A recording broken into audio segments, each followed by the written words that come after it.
If you are having coffee with me, I'll be glad to have you visit and wish you an awesome new month. I think it's safe to stop wishing people a happy new year, right? Unless it's someone I haven't seen since last year.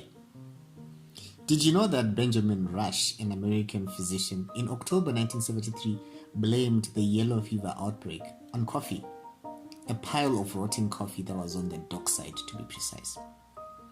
And of course, removing the coffee didn't decrease the yellow fever pandemic. That immediate response to seek blame, to target the innocent, is a hallmark of past epidemics, and it even persists today. It's been an interesting week in the Banana Republic, that is this teapot-shaped country. If you drop by my last coffee date, Coffee with the Great Expectations, one of the last things I mentioned was how Nelson Chamisa's party had undergone a rebranding from being MDC A to Citizens Coalition for Change, CCC. Adopting yellow as their brand color.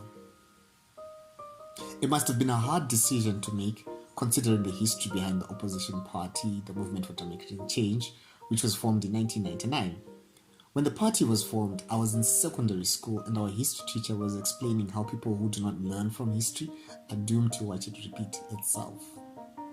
This was because he was explaining how the working class would always revolt against the status quo, which is why when you looked on the politics scene, one of those would be pro-working class. If it wasn't there, it would emerge. The MDC had its roots in the Zimbabwe Congress of Trade Unions, which was a union for Zimbabwean workers. Following the death of Morgan Tsvangirai, 14 February 2018, the MDC party has suffered from succession wrinkles, which have seen splinter parties and allies becoming rivals, embroiled in court cases and messy power plays that muddied the waters. If you're having coffee with me, I'll tell you that with the presidential elections coming up in a year, and our on-again, off-again by-elections also coming shortly, one of the reasons they've been reluctant to rebrand had been that it might cause confusion or that people might not get the memo and ending up voting for the wrong party and thus diluting the votes. But if the past week is any indication, the Yellow Sea is making waves. People have taken to their social media to post pictures wearing yellow in support of CCC. A parody Zimbabwe Republic Police Twitter account posted a viral notice on how eating bananas in public would now be a felony.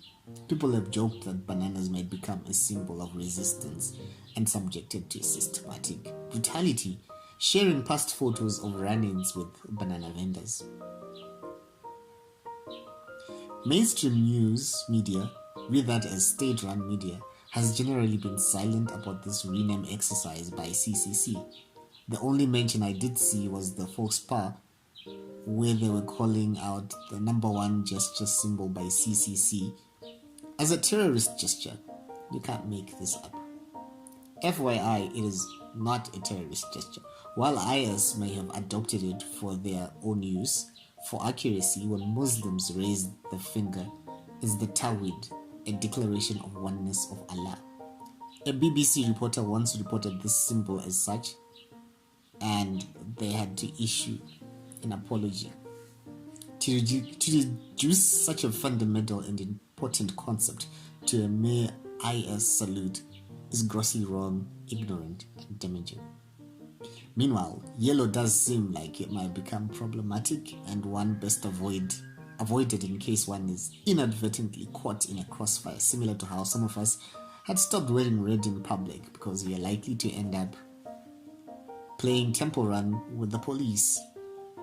On Thursday, supporters of CCC got arrested for wearing yellow, as they claim, although the police commissioner disputed the claim, saying they were arrested for blocking a pavement as they were chanting slogans, so the police intervened and others ran away while some were arrested, so the arrest has nothing to do with their regalia.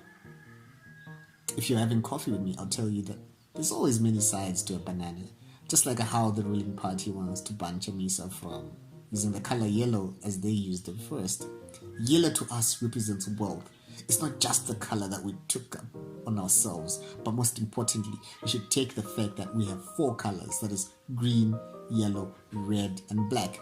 These colors will never change because someone wants to take them. They remain our colors. They symbolize the importance of the rich minerals that we have.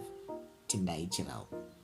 Legal experts will probably be having field day explaining and cross-examining the intellectual property rights and ownership of colors, or if one can have a monopoly on a color and bar others from using. Then again, it could be another sideshow on the road to the harmonized elections. If you're having coffee with me, I'll tell you that lockdown restrictions have been eased and schools are set to open for the 7th of February. Finally. But of course, there might be a problem as teachers' unions are predictably citing incapacitation and threatening industrial action. What's going on in your neck of the woods? It's been raining a lot past week due to the moderate tropical storm Ana, which has dissipated, and another cyclone Batsirai in the Indian Ocean is forecasted to cause heavy rains in our parts. Is this what they mean when they say it never rains? A pause.